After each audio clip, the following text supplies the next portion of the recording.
Gepleýär Azatlyk Radiosu. Assalamu alaykum hormatly dinleyijiler. Eferde dünýä türkmenleri gepleşigimiz mikrofon öňünde maksat Ataýew.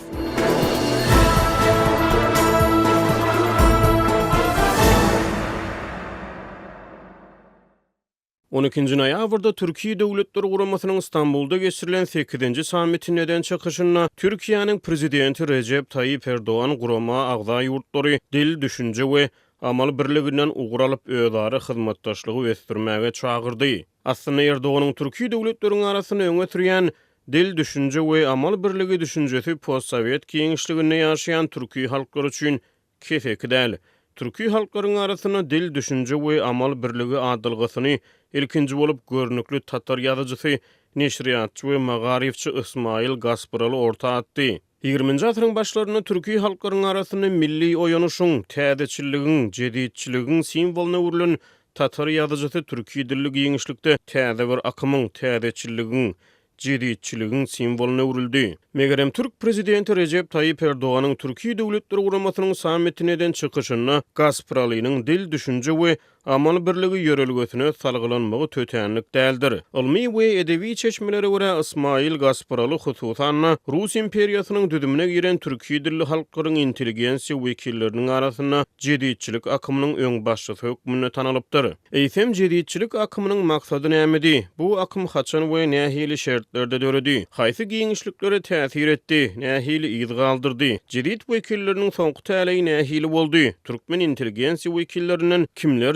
jedidçilikde tanaldy? Dünýä türkmenleri programmamyzyň bu sany 20-nji asyryň başlaryna jedidçilik akymynyň türkmen giňişligine täsirinden söhbet açýar. Ismail Gasparaly häzirki Ukrainanyň Krim ýarymadasyna 1851-nji ýylda eneden dogulýar. Ol padşah Russiýasynyň çägine medresede başlangyç bilim alýar. Soňra Simferopolda, Voronejde we Moskwada harby bilim alýar. Gasparaly 1871-nji ýylda Paryja barýar. Olam işlerini kämilleşdirýär. Fransuz dilini öwrenýär. Meşhur Rus ýazyjysy Ivan Turgenewiň ýanyna ýardamçy bolup işleýär. 2 ýyl soň Krym'a dolanýar. 1883-nji ýylda Rus häkimetlerinden ruhsat alyp Krymyň Bakça Saray şäherine terjüman gazetini esaslandyrýar. Gazet türk we rus dillerinde çap edilýärdi. Gasparaly öz makalalaryny musulman türk halklarynyň arasyna täzeçilligi, köne düşünjelerden ýygygalyklykdan halas bolmagy, aň düşünjede we medeniýetde täzeçilligi, köneçilligi taşlamagy, dünýäwi bilimleri ünsgönükdirmäge çagyryş edýärdi. Terjüman köplere görä Krymna tatar renesansynyň öwüşgüni boldy. Gazet 30 ýyldan gowrak ömür sürdi. Gasparaly ýazy işleri bilen bir hatarda magarif ulgamyny hem täzeçillige girişýär. Ol 1893-nji ýylda Bakça Sarayda usul jedid gyýlar mektebiniň açylmagyna ýardam berýär. 1905-nji ýylda Rus imperiýasynyň çägine ýaşaýan türki dilli okuýjulary niýetlenip Gasparalynyň başlangyçlary bilen Alemi Nisvan, Zenan dünýäsi adly ilkinji aýallar jurnaly çap edilýär. Munyň ýa-da Rus paşalygynyň çägine ýaşaýan türki dilli halklara niýetlenip çağılar üçin Alemi Sibyan, çağılar dünýäsi jurnaly çap edilip başlanýar. Gasparalynyň başlangyçlary we eserleri Rus imperiýasyna garaşly türk halklarynyň arasyna uly goldaw tapýar. Onuň öňe sürýän täzeçilligi, medeni reformasy, aň düşünje urulşugy Merkez Aziýada ýaşaýan türki milletleriň arasyna da aralaşýar. 20-nji asyryň başlaryna Rus imperiýasynyň düdümine girýän türk halklarynyň arasyna edebiýatda, medeniýetde, hatda siýasatda öz beýanyny tapyp başlan täzeçillik, jedidçilik, Merkez Aziýa sewitiniň magarif giňişligine üýtgedip gurmalary, reformalary, şol sany ilipbi reformalaryna ýol açýar.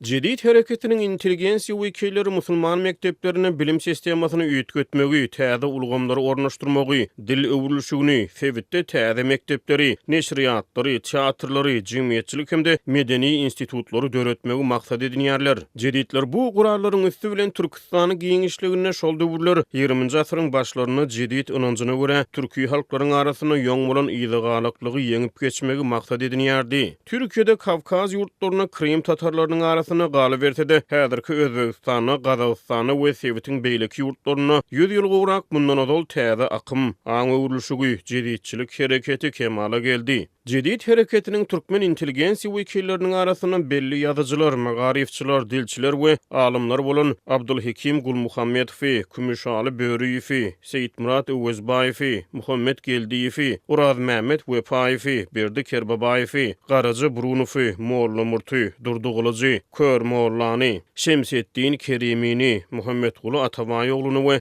başga-da ençeme görnükli şahsiýeti agdamak mümkin. Ýöne esasy jedid akymy boýunça ýazylan daşary ýurt ulymy işlerine täzeçiligiň türkmeni wekilleri barada dogrusy az agdalýar. Şol bir wagtda 20-nji asyryň başlaryna dünýäniň syýasy kartasy ýuwaş-ýuwaşdan üýtgeýärdi. Rus imperiýasy ýykylyp Sowet rejimi esaslandyrylandan soňra jedid hereketiniň belli meşhur agzalary milletçilikde panturkizmne we turançylykda aýyplanıp tutsak edildi, sürgüni berildi ýa-da atylyp öldürildi. Sowet giňişliginde 30-njy ýyllaryň Stalin terroru jedid hereketiniň wekillerine de agyr zar burdy. Jedid täzeçiliginiň ornuny Sowet modernizmi eýeledi. Sowetde täzeçilik belkide dowam etdi. Ýöne Sowet heňine, Sowet ideologiýasy esasyna, Sowet talaplary boýunça dowam etdi. Belkide şol döwürlerden bäri henide çene Sowetde milletçilikde aýyplanmak gorkusy, türki raýdaşlykdan çetde galmak meýilleri dowam edýän bolmagy ahmalmy? Türkmen jedid hereketiniň wekilleri esasan Buharanyň medreselerini başlangyç bilim alypdylar. Soňra olaryň ençemesi ösen daşary ýurt şäherlerine, Sankt-Peterburgda, hatda olaryň käbir Istanbulda bilim alypdyrlar.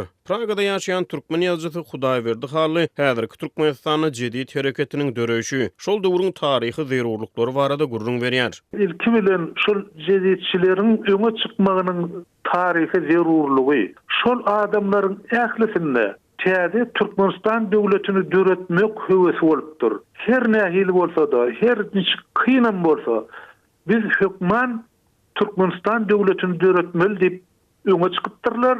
Olar şol maksatlaryny da gaty çalt ýetip bilipdirler. Diýip türkmen ýazgysy gurrun berdi. Jedidçi türkmen ýazgyjy şahyýlary odalan belleşimi ýaly täzeçilligi, uly öwrenmäge, könüçlükden halas bolmagy, medeni reformalara çagyryş edýärler. Elbetde iň öňüne barjy türkmen jedidçiler barada aýdylanan belli magarifçi ýazyjy we şahyr Abdulhakim Gulmuhammedow barada gurrun etmerlik mümkinel. Gulmuhammedow 1880-nji ýyllaryň ortalaryna häzirki Halaç etrawynyň akteri obasyna dünýä iner. Ol ilki öz obasyna soňra Gyzylaýak medresesine, has soňra bolsa Buhara medresesine bilim alýar. Ýöne ol din ugrundan näde dünýäwi ilmlerde kämilleşýär. Gulmuhammedow 1910-njy ýylda Türkiýeге gidip Istanbulyň Darül Fünun Universitetine okuwa girýär. Soňra ol syýasy işlerde gatnaşýar. Görnükli Osmanly harbysy we syýasatçysy Enver Paşa bilen tanışýar. Gulmuhammedow barada türkmen ýazgysy Hudaýberdi Haly şeýle gurrun berdi. Gulmuhammedow diýilen adam Türkmenistanyň taryhyna ilkinji magarifçi hökmünde girýär. Ol magarif ministri bolupdyr, hemem an bilim meselesine ören ýeti täsir edipdir. Ýöne ol adamy soňra daşary ýurda gaçmaga syýnanyşdy diýilen bahana bilen şu serhet ýakasyna aýdyşlaryna görä Püriýanyň töwereklerini bir ýerde şu serhet ýakasyna atyp öldüripdirler. Gulmuhammedowdan bir näçe edebi miras barly, şol sany onuň ýazan goşgulary bar. Goşgulary elbetde şygar, ähmiýetli, gelin bilim alalyň, gelin öz döwletimizi döredeliň diýen ýaly. Şonuň bilen birlikde ol belli magarifçi, magarif işlerini ilkinji ýola goýanlaryň biri. Şeýlede öňkü türkmen elippisini, türkmen halkynyň öňkü ulanyp gelen arap elippisini jedidleşdiren, ýagny täzeleşdiren awtorlardan biri. Şu Gulmuhammedow barada Azatlyk radiosyny esaslandyranlaryň biri Aman Berdimuradov alımlyk işini gördi. Ol işi Amerikada amal aşyrdyr, ýagny Amerikanyň Birleşik Ştatlaryna şol eline bar bolan çeşmeler esasyna da alımlyk dissertasiýasyny goratdyr. Aman aga Gulmuhammedow barada uly iş etdi. Ýöne gynansa Türkmenistanyň taryhyna Gulmuhammedow diýile bir ýöwrenlenok, sebäbi ol milletçi diýilip komünistler döwrüne ýazgarlyk geldi. Türkmenistan garaşdyrlygyny alýansa. Eýsem Gulmuhammedow kim? Gulmuhammedow Buharadaky dini medreseniň uçurumy. Şol sany bizim uly ýazgymyz Berdi Kerbaýew hem öz döwrüne Buharada okapdyr. Gulmuhammedowyň bir aýdan sözi bar. Häzir döwür özgördi diýipdir. Häzir uly galkynyş bar ýa, halklaryň arasynda, ruslaryň arasynda, tatarlaryň hem beýleki milletleriň arasynda biz şu ýagdaýdan peýdalanyp Türkmenistanyň öz ýetiýarlygyny gazanmaly diýe. Biz şol ugrda çalyşmaly diýipdir. Biz galan ähli ukýgymyzy, ähli güýjümizi Türkmenistan döwletiniň döredilmegi ugruna sarp etmeli diýip aýdypdyr.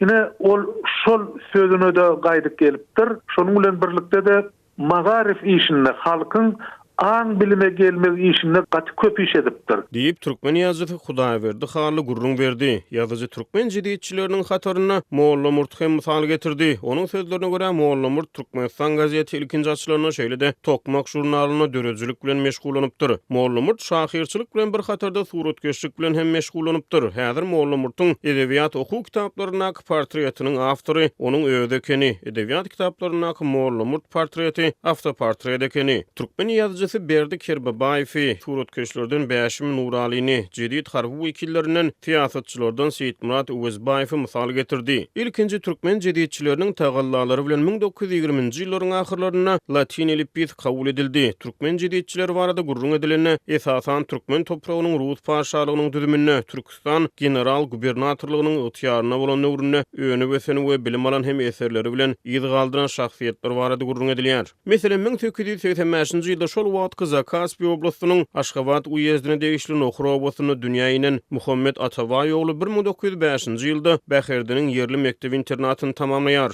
Ol 1908-nji ýylda Daşkentde 3 ýyllyk mugallimçilik kursuny tamamlaýar. Soňra Sankt Peterburgda Tomsky mugallimçilik kursuny okuýar. Ol 1914-1915-nji ýyllarda Ruzname-i Maverai Bahry Hazar gazetini we Zakaspyskaya tuzemnaya gazetada işläp başlaýar. 1916-njy ýylda Nohur obasyny ilkinji jediýet mektebini açýar. Yatma gapyl aç gözüňni gitmegil akmak sözü bilgil hökman müň işgeler başymyza olumsuzlukdan bize diýip Ataway ogly adamlary ulum öwrenmäge çagyrypdyr. Gal berse-de jediýetçileriň işlerini oýanmak temasy milleti gapyrlykdan oýanmagy, oýanuşa çagyryş möhüm orny ýeläpdir. Ýöne ykbal jediýetçileri aýap goýmandyr. Olar Sowet rejiminiň kök alyp güýçlenmegi bilen ilki ýeke-ýekeden soňra hatda köpçüliklerini tutduk edilipdirler, sürgün edilipdirler ýa-da atylyp öldürilipdirler.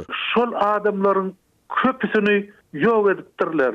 Ýylyna şol 28-nji ýyldan başlap, meselem Gulmuhammedow daşary ýurda gaçjak bolu diýip atyp öldüren bolsalar, Uwezbaýew şoň ýerden türme atypdyrlar, ol türmede ýok bolupdyr. Hatda Gelif diýip bir dilçi alymy ilkinji türkmen dilçisini ol 32-nji ýylda öz ajalyndan ölýär. Öz ajalyndan, ýagny ajal ýetip ölýär öz derdi bilen. Şonu da soňra halk düşmany diýip ölenden soň garalapdyrlar. Ne soňky kommunistler şol ýagdaýlardan gaty ýowuz öz aldylar diýip Hudaýberdi Harly aýtdy. Belli türkmen edebiýatçysy şahyr we ulymy işgär Abdulhakim Gulmuhammedow 1931-nji ýylda Sowet häkimetleri tarapyndan atylyp öldürildi. Belli magarifçi we şahyr Oraz Mehmet Wepaýew 1930-njy ýylda Irana sygynandan soňra Sowet Gillin polisiýasy tarapyndan aldyğı ýoly bilen Türkmenistana gaýtarylyp getirildi we 1932-nji ýylda türme tutulgyna hökm edildi. Ol Türkmenistan döwletiniň esaslandyrylmagynyň 13-nji ýyl dönümine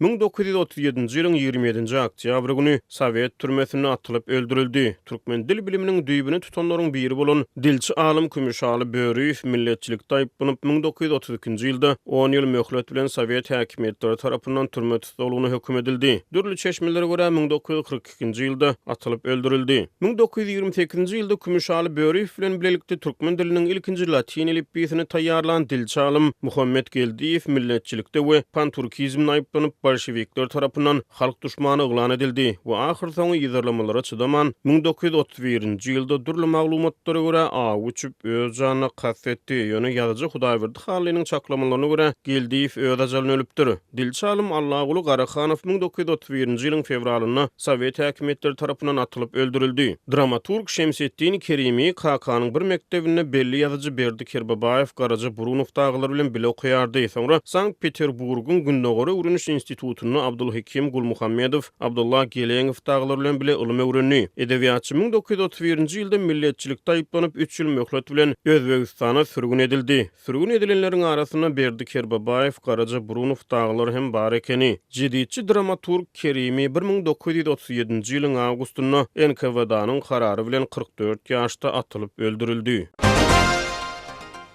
Hormatly dinleýijiler, dünýä türkmenleriniň bu sany hem tamam boldy. Ýene-de efir tolkunlaryna duşuşýança hoş tag boluň.